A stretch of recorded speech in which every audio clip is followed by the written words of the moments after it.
In a small village cradled by the mountains where the mist kissed the trees each morning and the river sang to the stones, lived a boy named Kato.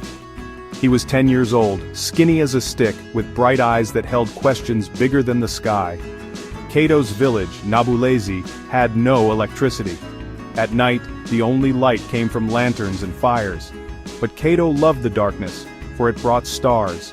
He would lie on his back and stare into the sky, tracing patterns and stories in the constellations. To Kato, the stars were more than lights. They were dreams, promises, and possibilities. One day at school, a teacher named Mr. Odongo brought a small solar-powered lamp to class. The students stared in awe as it lit up with the power of the sun.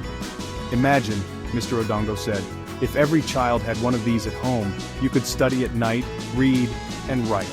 That evening, Kato ran to his grandmother, Mama Naki, and said, "I want to bring stars to our homes. I want to light the village." Mama Naki chuckled, "And how will a boy do that?" "I will plant stars," he said. He didn't mean real stars, of course. He meant lights, solar lights. But to him, they were the same. Kato began his mission. He helped elders carry firewood to earn coins. He fetched water, collected mangoes, and even repaired a teacher's broken sandals. Every shilling he earned went into a small tin under his bed. After many months, he had saved enough for one solar lamp. He gave it to Mama Naki. For the first time, their hut glowed softly at night.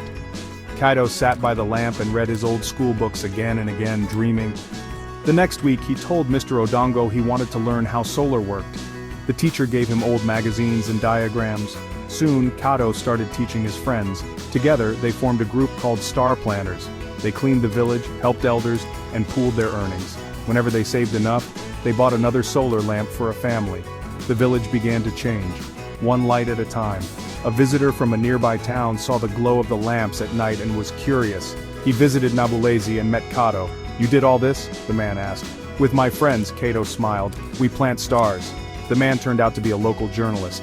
Days later, Kato's story was on the radio, then in the papers. Then a small NGO reached out. They donated 20 solar kits and tools to the star planters.